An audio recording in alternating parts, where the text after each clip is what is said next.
تا دێت لە هەرێم ڕێژەی تاوان و بەندکردن ڕوو لە هەڵکشان دەکات. بەپێی ئاماری 6 مانگی سەرەتای ئەمساڵ 4904 کەس زیندانی کراون. لە ئێستاشدا زیاتر لە 6200 کەس لە زیندانەکاندان. کۆی سزادراوی هەرێمی کوردستان لە چاکسازیەکان ئەمڕۆ 6200 کەسی تێپەڕانەوە، واتە ڕێژەی تاوان بەرزە.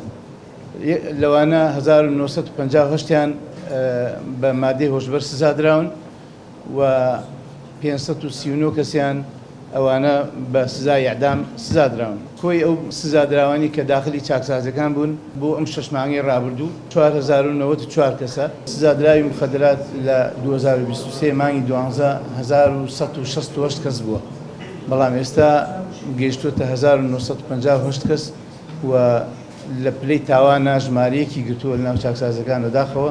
پێشتر بە کیلۆ مادەی هۆشبەر دەگیرە، ئێستا بە تەن دەگیرێت.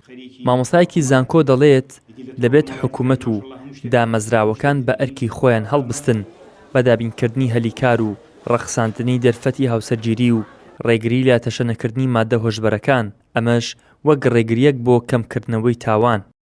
سەروەری یعنی دامەزراوەکان، حکوومەت و ڕۆڵی دامەزراوە حکومیەکان لە بەتایبەتی لە خزمەتکردن بە خەڵکو لە کەمکردنەوەی ڕێژەی بێکاری و پەیداکردنی کار بۆ گەنجان و ڕەخساندنی ینی دەرفەتی هاوسەرگیری و لە هەمان کاتدا کەمکردنەوەی مادە هۆشبەرەکان، چونکە تو تەماشا دەکەی ئێستا ئەمڕۆ بۆ نمونە مادە هۆشبەرەکان زۆر بە ئاسانی دەستە بەردەکرێت، کەواتە ئەمەش یعنی پێویستە لە ڕووی یاسایی و پێداچوونەوەیکی پێدا بکرێت.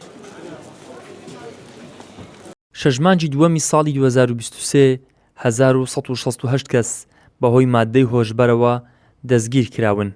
لە 6 مانگی یەکەمی ئەم ساڵیش ڕێژەکە بۆ 1958 کەس بەرز بۆتەوە.